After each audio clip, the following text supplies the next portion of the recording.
You have seen the same squirrel in your yard for weeks now. The one on the fence.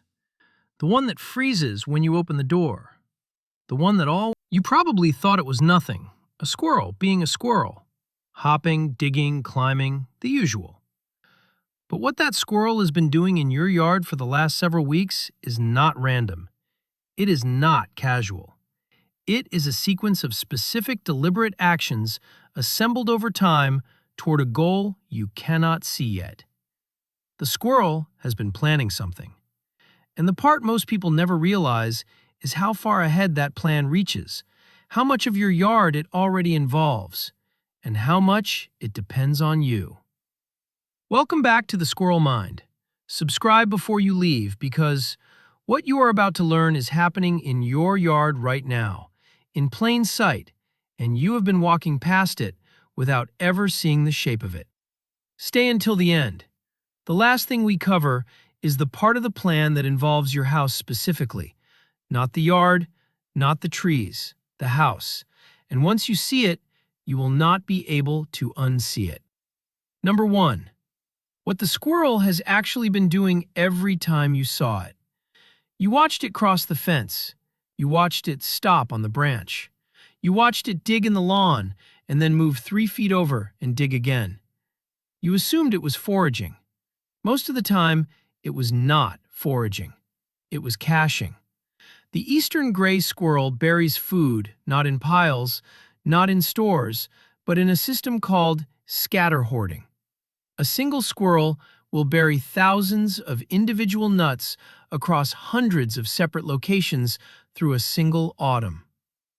Researchers at Princeton University tracking gray squirrels with GPS and observational mapping documented that an individual squirrel can establish and remember between 3,000 and 10,000 cache sites in a single season. 3,000. 10,000. Across one yard, one street, one neighborhood. The squirrel you have seen digging is not searching for food. It is building a map. Every hole is a coordinate. Every coordinate is part of a plan that will not pay off for weeks, sometimes months. You have been watching the squirrel construct a private grid of survival across your property. And it has been treating your yard not as a place to visit, but as a section of that grid worth investing in. Number 2, the reason it keeps watching you. You have noticed the staring. Every yard squirrel does it. It stops mid-motion, turns its head, and looks directly at you for longer than feels comfortable. People assume the squirrel is afraid. Sometimes it is, but more often, what is happening is something stranger and far more deliberate. It is studying you. Research from the University of Exeter on urban squirrels found that individual squirrels develop specific responses to specific humans over time. The squirrel that sees you every morning is not seeing a generic human. It is seeing you, your shape, your speed, your patterns, the sounds you make at the door, the times you appear. The same study documented that squirrels can distinguish between dozens of individual people in their territory and adjust their behavior accordingly. Cautious with one, relaxed with another, openly opportunistic with a third. When that squirrel stops on your fence and watches you, it is updating a file it has been building on you for weeks. And here is the part that matters. That file is being used to decide whether you are a resource, a threat, or something else entirely. You think you have been watching the squirrel. The squirrel has been watching you longer. Number 3, the hidden geometry of the yard. A squirrel does not see your yard the way you see your yard. You see a lawn, a fence, a tree, a feeder, a porch. The squirrel sees something completely different. It sees a 3-dimensional map of routes. Research on squirrel cognition at the University of California, Berkeley documented that squirrels do not navigate by ground.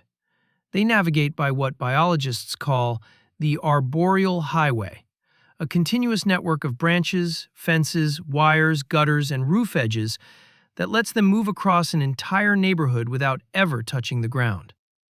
The squirrel in your yard has memorized this highway. It knows which branch holds its weight. It knows which fence is too thin. It knows which power line is grounded and which one is not. It knows the exact arc it can leap from your oak to your neighbor's maple without losing momentum. And it knows where the dead ends are.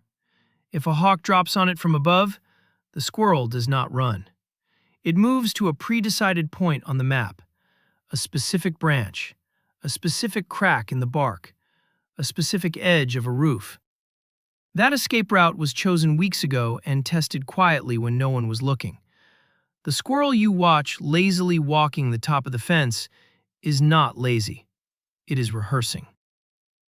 Number 4. What it remembers about your routine. This is where it stops feeling like observation and starts feeling like surveillance. Squirrels are episodic memory animals. Studies on Eurasian and gray squirrels have shown they remember not just locations, but specific events tied to specific times. When the food appeared, when the door opened, when the dog came out, when the human left for work. The squirrel in your yard has built a timetable of your life. It knows the rough hour you leave. It knows when the back door usually opens. It knows when the feeder usually gets refilled and when it does not. You have been the most reliable variable in its environment for months, and it has been recording you the entire time. And here is what most people miss. The squirrel adjusts. When your schedule shifts, the squirrel shifts. When you stop refilling the feeder for 3 days, it stops checking that feeder at the same time and starts checking a different cache. When you leave the porch light on overnight, it changes the time of its first morning visit. This is not coincidence. This is an animal updating its plan in response to you.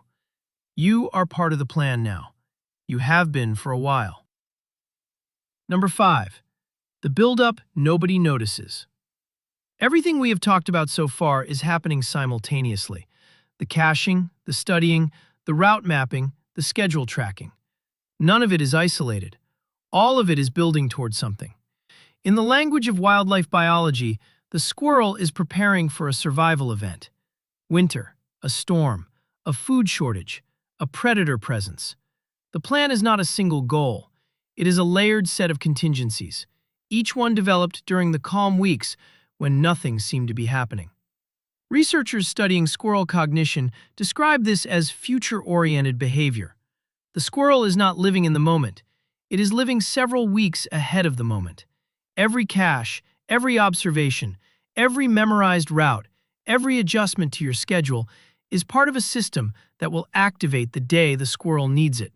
And on that day, it will move faster, more efficiently, and more confidently than any animal that size should be able to move, because it has been preparing in your yard beside you for weeks. Number 6. The part of the plan that involves your house. Here is the part most people do not see until they are told. At some point in the last several weeks, the squirrel in your yard has approached your house. Not for food. Not by accident. Deliberately. It has run the edge of your roofline. It has inspected the seam where your fascia meets the soffit. It has tested the gap behind your gutter. It has pressed its head into the corner where your siding meets the eave. It was checking the walls.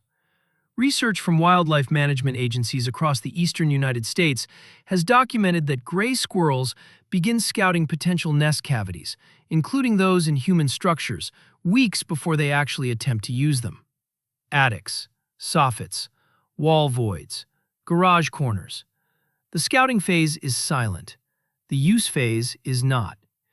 If you have seen the same squirrel near the same corner of your roof more than twice, that corner is on the map. It is a candidate. It has not been chosen yet, but it has been measured. And the choice is being made right now in an animal you watched cross your fence this morning without thinking twice. The yard is quiet. The squirrel is on the branch. It looks like nothing is happening. What is happening is a plan that has been weeks in the making, involving thousands of cached locations you cannot see, a map of routes you have never noticed, a schedule built around your own habits, and a corner of your house that has already been quietly evaluated. You have walked through your yard for weeks, believing nothing was being decided. Something was. Something has been. And the small animal on the fence, the one that froze when you opened the door, the one you almost missed when you looked out the window this morning, is the one deciding it. Now you know. And the next time it stops on the fence and looks at you for a beat longer than it should, you will know what that look is. It is not curiosity. It is not fear. It is the next line of a plan it has been writing since long before you noticed it was paying attention. Tell me in the comments, has there been one squirrel in your yard that keeps coming back to the same spot, the same branch, the same corner, again and again?